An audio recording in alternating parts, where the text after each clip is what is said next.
there's a big conversation that happened on Twitter one day about how I've forgotten the bank now. I think it's UBA. How they were, I think they used some wrong set of influencers. Yeah, I think I remember. Yeah, that particular conversation, I want to ask you a question about it. How important is alignment of influencer to the product? The essence of influencer marketing is because you are trying to create a make-believe. I'm thinking these guys are amplifiers now, influencers. Like you can give them anytime because it's for them to amplify. So I think it's more than that. So now this is that. Okay, I like the angle where you brought it.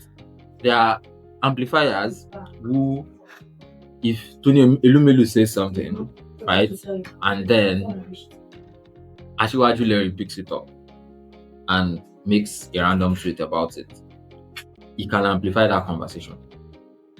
You cannot make the person your thought leader to drive the main conversation itself. The mistake UBA has made is not to create a driver or a conversation starter, right?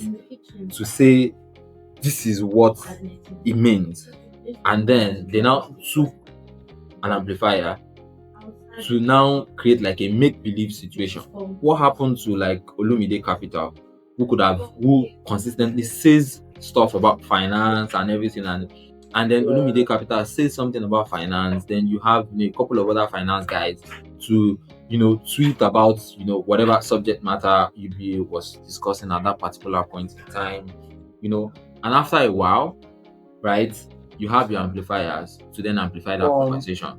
The mistake they made was to use amplifiers at on the get-go. It's just like you are trying to use Instablog as the main influencer to create a content that could possibly drive conversation for your brand. Meanwhile, people that are following Instablog, even they follow Instablog for a particular reason. If Instablog doesn't fit into your brand, that can be on Instablog and nobody sends you, right? It's just like you have a unique fashion brand, you ignore the Mary Claire, you ignore your Bella Ninja, even though they are majorly media houses that will amplify, and then you feel like you want to drop your content on Instablog. Even the chances that it might work is quite slim. Meanwhile, your core audience, they are guys that follow, they are the guys that follow like your Bella Ninja, your Mary Claire. How many people follow Asiwaju Larry and they are heavy on finance? How many? Is a minute number. If we distill it, the only reason that content caught a lot of life or everything was because it came from a place where people wanted to criticize whatever they were doing, the process around it. And so you should imagine when Pooja, a photographer, is talking about finance and stuff, it becomes so alignment of influencer and the is very key. It's very key.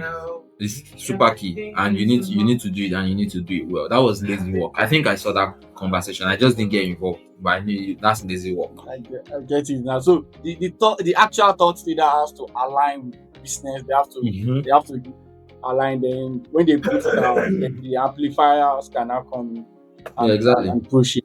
And if you look at it, influencer marketing is just like thought leadership marketing too, because you are using a thought leader in a particular industry. Because the person has authority. Yeah, exactly.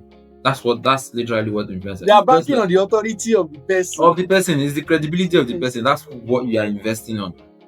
It's just like you are taking you are using Fisayo Fosudo for as to promote a beauty brand. The guy knows tech, he knows devices. Right? Yeah. He know beauty. Why even if he's doing skincare in his house, skincare is based on recommendation to him. He's not a you are using him to drive conversation about beauty. It's misalignment of purpose and vision for the brand, and also from the influencer.